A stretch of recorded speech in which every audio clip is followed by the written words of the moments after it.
I always tell parents, like, I worked in the public school system. I was a principal, so I understand the challenges because you're dealing with a lot bigger number of kids and you have to group kids in programs and stuff. So with ours, the advantage to coming here is we have small class sizes, no more than 16 in a class.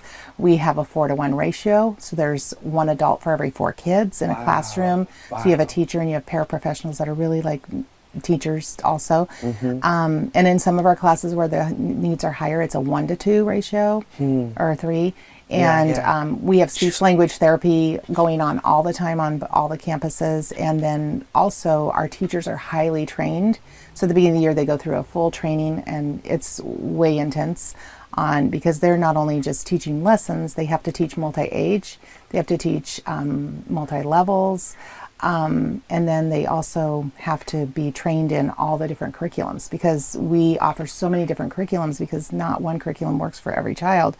Whereas in a public school, it's going to be one curriculum, all the kids kind of have to follow that. But here, we're tailoring the curriculums to the kids' needs. So everything is individualized. Every student in the classroom is individualized. So lots of support with that. And then we have coaches that go around and really work with the teachers, and we have behavior specialists and speech language and OT, like I said, on the campus. So there's a lot of specialized people that are there to help. And so the teachers love, once they've been in public school and they come to work for us, they're like, oh my gosh, this is so much better because we have so much support here. A lot of resources, it sounds like. Yeah, a lot of resources. Are you guys the only ones in Arizona that do this?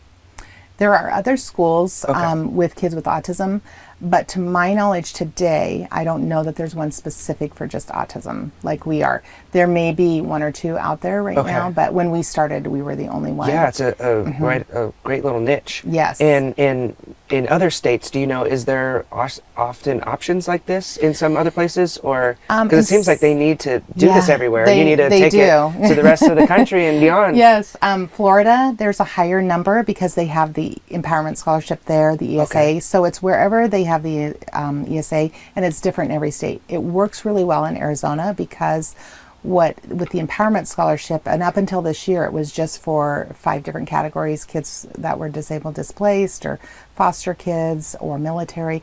There were 5 categories, but what happens is the money is diverted to the parent, but a percentage stays back with the public school where that child would go. So they still get money, but then the parent receives that amount of money, and they can take them to a private school like ours, and they pay the tuition with that money.